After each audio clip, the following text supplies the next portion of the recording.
attenzione perché l'hummus crea seria dipendenza.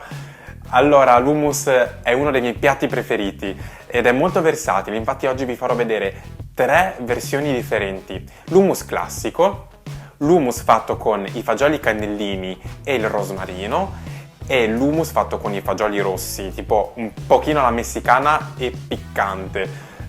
Quindi molto particolari, sono le mie 3 versioni preferite. Inizio subito con l'hummus classico. Questo non può mai mancare per i vostri antipasti, per le cene o per uno spuntino molto ma molto salutare. Allora, io mi facilito la vita e uso tutti i legumi in scatola già precotti. Li scolo e li sciacquo sotto l'acqua, mi raccomando, togliete tutta quella gelatina brutta. Verso i ceci direttamente nel bicchiere del frullatore o del robot da cucina, quello che avete.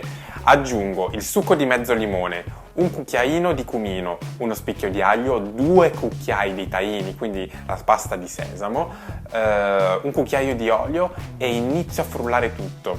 Poi aggiungo un bel pizzico di sale e mano a mano che il frullatore è in funzione aggiungo un pochino di acqua affinché aggiunga una consistenza molto cremosa e lo faccio frullare per dei buoni 5 minuti.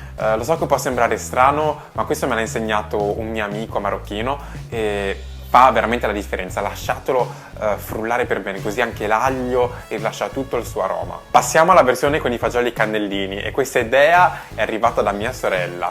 Allora, uso sempre i fagioli cannellini in scatola, li metto nel bicchiere del frullatore, aggiungo 2 cucchiai di tahini, il rosmarino, il sale, lo spicchio d'aglio e inizio a frullare. E come prima aggiungo l'acqua quanto basta, in modo da raggiungere una consistenza cremosa.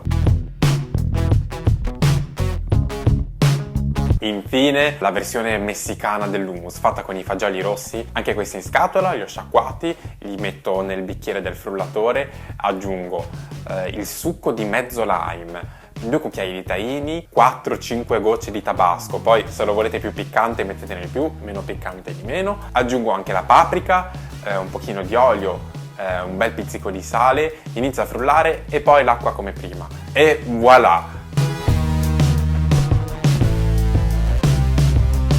Allora, il classico hummus non si può non mangiare con del pinzimonio, carote, sedano, peperoni, è la fine del mondo. Quello messicano invece sarebbe carino servirlo con dei nachos e quello con i fagioli cannellini e rosmarino, siccome ha questo sapore un pochino più mediterraneo, più rustico, su dei bei crostoni di pane. Questa è la mia selezione di hummus.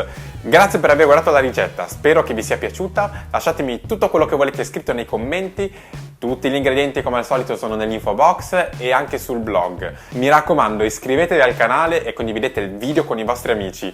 Io vado ad abbuffarmi di hummus.